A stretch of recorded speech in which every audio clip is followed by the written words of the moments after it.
Welcome to Molson Sports Talk. Here's your host, Matt Olson. Hi everyone, how are we doing tonight? I hope everyone's having a great Tuesday, enjoying the Olympics. That's primarily what our episode's going to be focused on tonight. We have a great show lined up. I do have Jenna Winters here. She's my Olympics Insider. Thanks for having me, Matt. Yeah, no problem whatsoever, Jenna. Thank you for being here. She's co-owner of Air Force Gymnastics here in Green Bay. So we're definitely going to talk a lot about gymnastics tonight. It's been a great games for gymnastics. Definitely. I mean, just looking at it, for the U.S., I would call it utter domination. They really had some good routines out there, starting with the one everyone's talking about, Simone. How is she so good? Well, I mean, Simone's kind of a freak of nature, I'm not going to lie. But, you know, Simone has a lot of difficulty in her routine. She's doing the big skills that are, you know, worth high value, you know, worth a lot of the points. And she does them well. She does them clean. She's consistent. And that's, you know, what I think is, you know, the big thing why she's so great. I mean, part of it's just she is a little bit of a freak of nature, but I mean, a lot of those great athletes are. Yeah, they definitely are. I like the word that you said there, consistency. Because when I was watching her, I thought from routine to routine, she was just consistently that much better than everyone. Yep. And I mean, that goes into what she's won. I mean, she's the fifth woman and the first from the United States to win 4 gold medals at a single Olympics. That is ridiculous. She's tied with Nastia Liukin, Shannon Miller, and Mary Lou Retton for the most medals won at a single Olympics.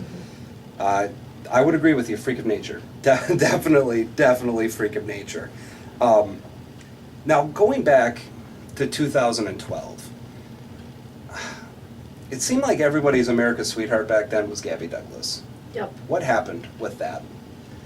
I mean, my opinion is, obviously she took a lot of time off and then tried to come back, and I think it was, you know, lack of training, taking a lot of time off, and then just coming back. And I mean, she's not as young anymore. She's 4 years older, and it's harder to do, and you know, I just don't think she has it anymore, you know. And I mean, personally, in my opinion, I don't really feel she earned her spot in the Olympic team, but that gets into a little bit of politics and political, as gymnastics is also.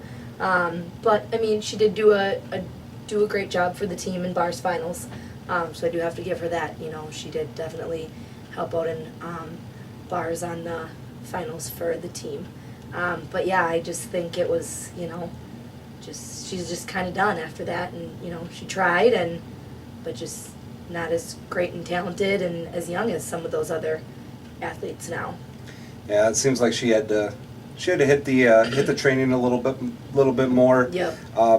She also had some pretty good ones on the team. Yeah. That maybe made her look not as good. Yeah. I'm looking at that 16-year-old Lori Hernandez.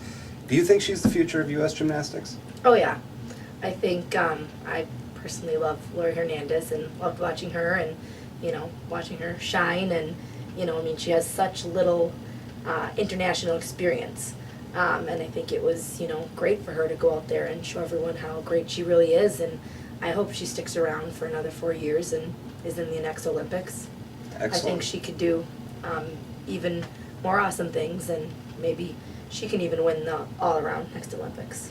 Cool. Yeah, I saw her, and she was bubbly. She was nice. She was just I mean, everything. you can't. I feel like for the most part, this team has just been really cohesive as a team. You know, really doing a great job of showing athletes and young athletes, you know, what it means to be a teammate. You know, there's so many times where you see them high-fiving each other and congratulating each other and hugging each other and cheering for each other, and you know, whether they're in the stands watching them in the finals or they're right there out on the floor with them. And I think that's really something special, that because USA Gymnastics, how they do it, that these girls just bond together by having to go to the Caroli Ranch every month in Texas, and they have that great bond and that great team cohesiveness, and you know, they're showing all these girls what it's, you know, really like to be a team player. That's an excellent point there. The sportsmanship, all of that stuff is really good, and especially for the youth of America. Not even just girls, but boys too. It's really something to be valued. Now, kind of going off of some of these girls are going to be done competing. How do they kind of transition now into life away from competition? What do they do? How do they make a living? A lot of them do stay involved in the sport still. Nastia is one of the commentators. If you watch in prime time, you'll hear her commentating at night. Sean Johnson does, different kind of sports related stuff and does some gymnastic stuff through Yahoo. And, a lot of the other athletes, they kind of stay involved. Some of them coach. A lot of them, get into like the broadcasting and the, social media and the, helping and promoting. And, there's just a lot of different things and different avenues. There's a lot of Olympians from, previous Olympics. Jonathan Horton was doing commentating for, live streaming on NBC. Some of them, do other things and get involved in stuff outside of gymnastics. But for a lot of them, it was their life. Mm-hmm. And, they just continue to have it be their life in just another way. Excellent. Yeah, that's really cool. It's really cool to think of how athletes, transition to life after the sport. Oh, and, yeah. With gymnastics, it's no different.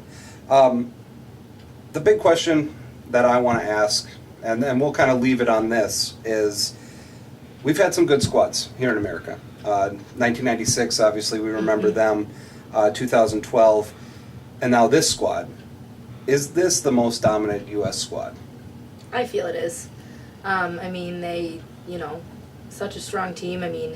Prelims, they won by 10 points, I believe it was, and team final, I believe it was 8 points. And I think, in all reality, the U.S. could have put in 2 or 3 teams and came out first, second, and third. The depth of the U.S. team is crazy good and just so much above and beyond all those other countries. And I think it just keeps getting stronger. And, a lot of that has to, do with Marta Karolyi, who now is done being the national team coordinator. This Olympics was her last Olympics. But, for the most part, I think a lot of it has to give credit to her. She did a great job in, helping run this program, and it shows. And I think they did awesome. Allie went out there and killed it, being a great team leader, team captain, and Laurie Hernandez stepping up, and you have Simone Biles and Madison Koshin did a great job on bars, and Gabby Douglas held her own. But I do think that this is probably the most dominant, I would say. Excellent. I would agree with that. They've just been phenomenal to watch. NBC's done a great job of covering the Olympics here. Just every night you're getting that great coverage. You got the swimming with Michael Phelps, Katie Ledecky, then you got the gymnastics coverage.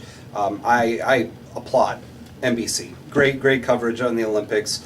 We'll see what they have in store here for the last couple days, and then we'll be on to 2020 in Tokyo and see what happens there. But I do want to thank Jenna. LA after that. Yeah, there we go. Let's get it back to America. I would love to see it here in America. But Jenna, I want to thank you for coming on and talking. Yeah. Yep. And anytime. And always love to talk me some gymnastics. Yeah, well, hey, we'd love to have you on, and we love hearing about gymnastics. So, honey, I will let you know. I'm going to work on some somersaults. I got Coach Jenna here. She's going to help me out. And I taught his daughter. I can teach him. Exactly. I'm going for gold.